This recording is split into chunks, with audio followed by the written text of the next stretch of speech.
Hey guys, how's it going? My name is Sammy, and in today's video I'm going to show you how you can use any turn signal switch from any car into your hot rod project or project car.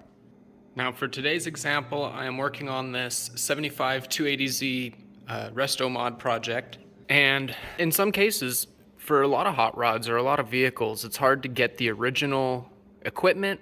Sometimes they're rare, sometimes they're expensive, or sometimes they don't work well from the factory, or sometimes they are faulty after being used a little too much. So what I did is I went online and I searched up turn signal switches for any car. You can do this at the junkyard. You can go to the junkyard and pull any switch. Now, I'm not going to go too deep into the wiring of this today. If we get enough likes on this video and enough comments asking for me to go deep into the wiring, I'll upload another video specific on how to wire up any turn signal. Honestly, it works for almost any vehicle.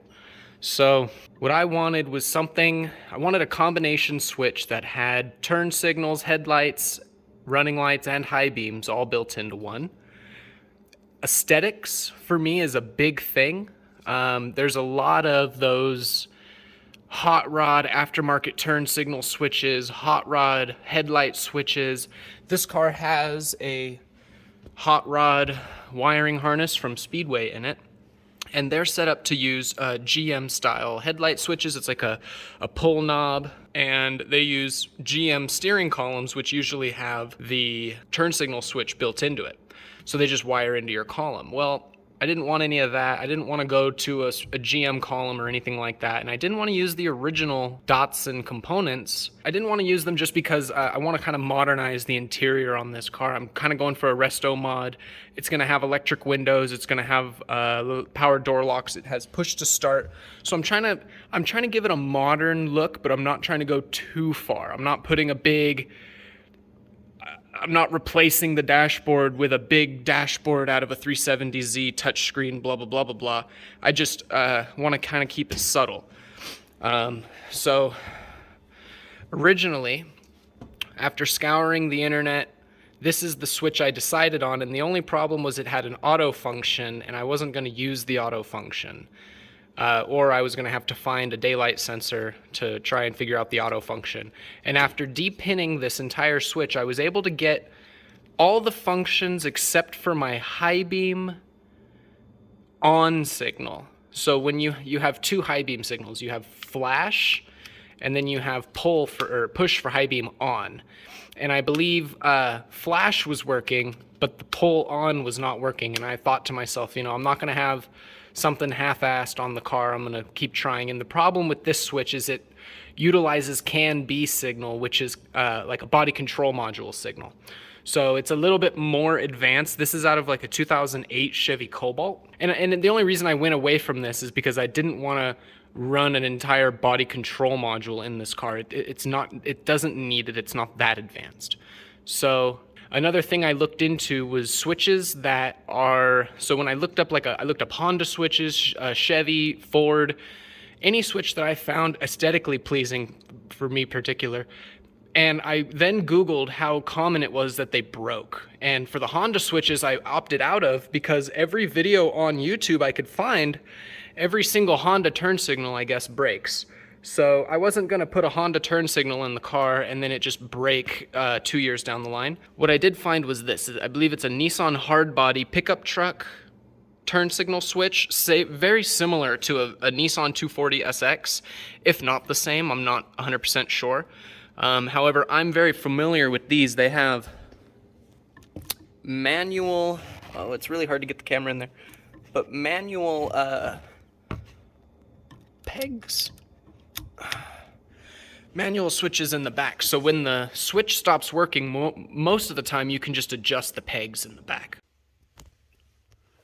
So to keep it easier on yourself, I would suggest going with a switch from 80s or 90s, or just something a little simpler that doesn't utilize body control module signals.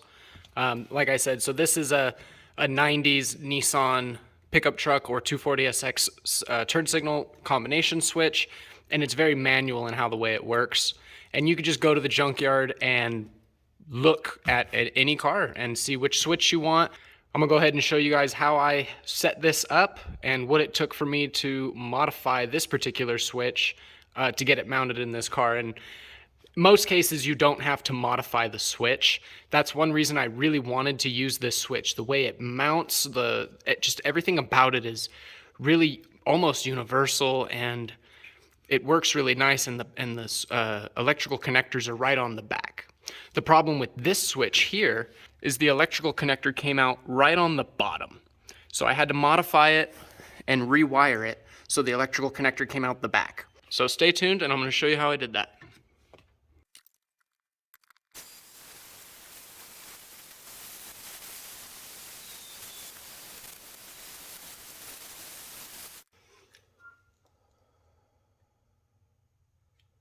So far so good, I think. I'm going to keep on going. I'm going to turn my speed up.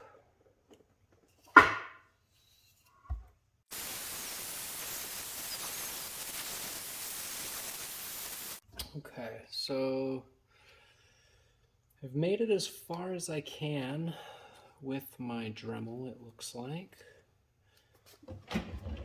I don't like this blade. Very, very sharp. I don't think it's gonna do well. Very coarse blade.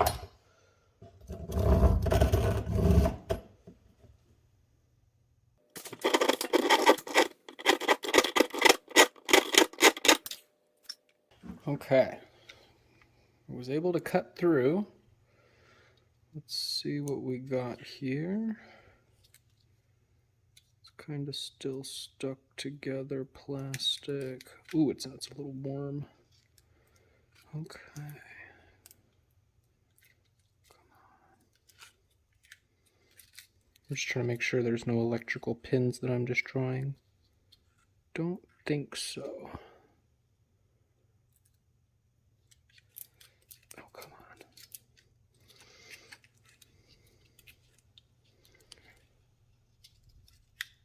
Okay.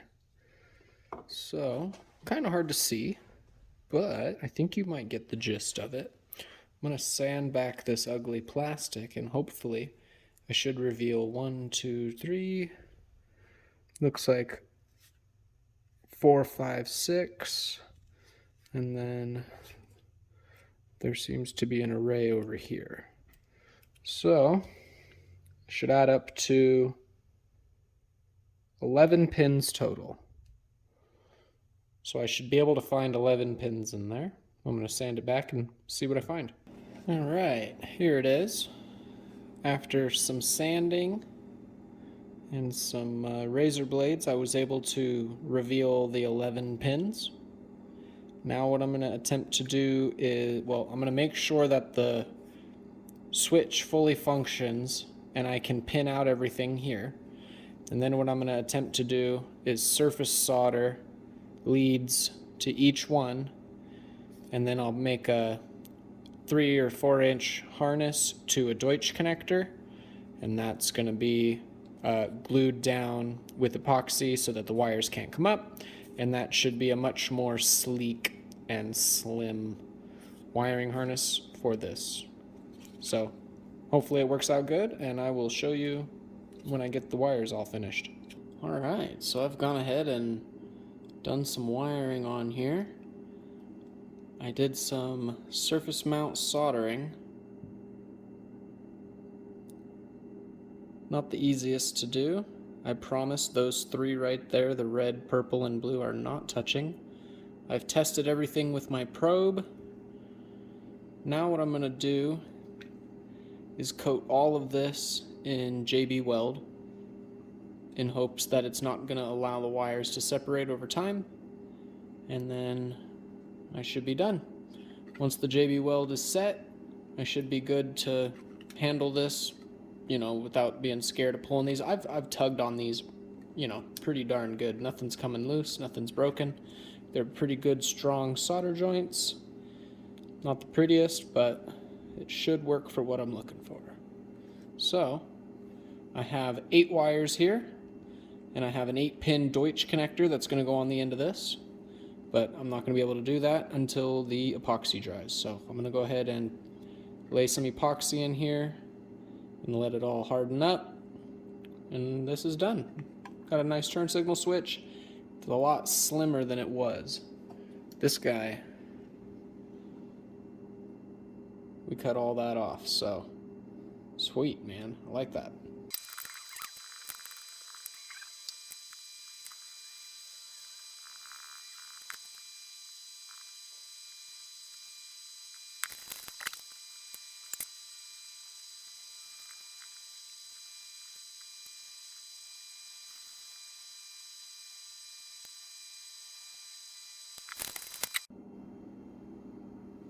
Alright, so here it is. I think I did a pretty good job of coating all the wires.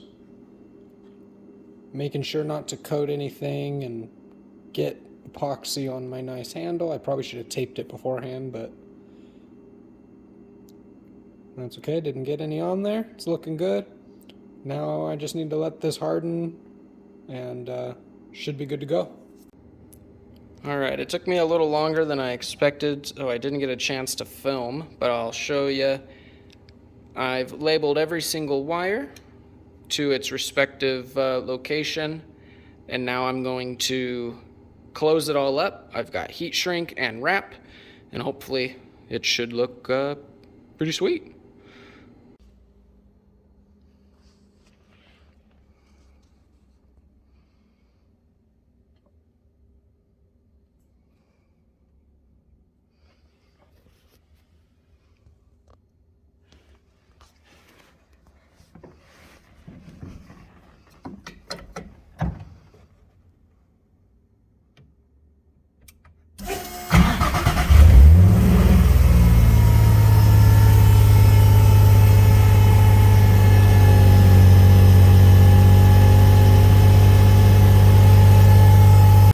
I'm in the car, everything's all hooked up.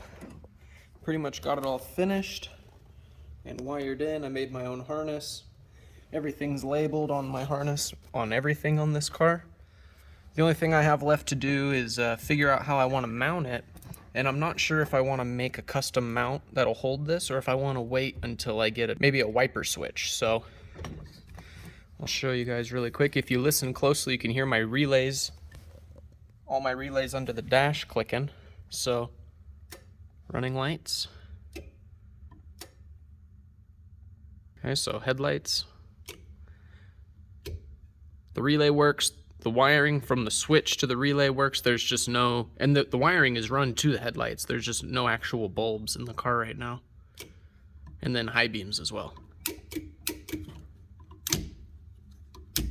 So. Turn signals work. I just don't have, again, bulbs in the car, so the flasher signal's not going to flash anything. Alright, you guys, that's it for this video. I hope you found it informative. Pretty straightforward to do. If you know how to use one of these, it's really not too hard. If you'd like me to upload a video going further in depth on how to actually use this tool to depin your turn signal switch, leave a comment down in the comment section below, and maybe I'll make it in the future. For now, thank you guys for watching. I really appreciate you guys tuning in. Please like, comment, subscribe, and I'll see you in the next one.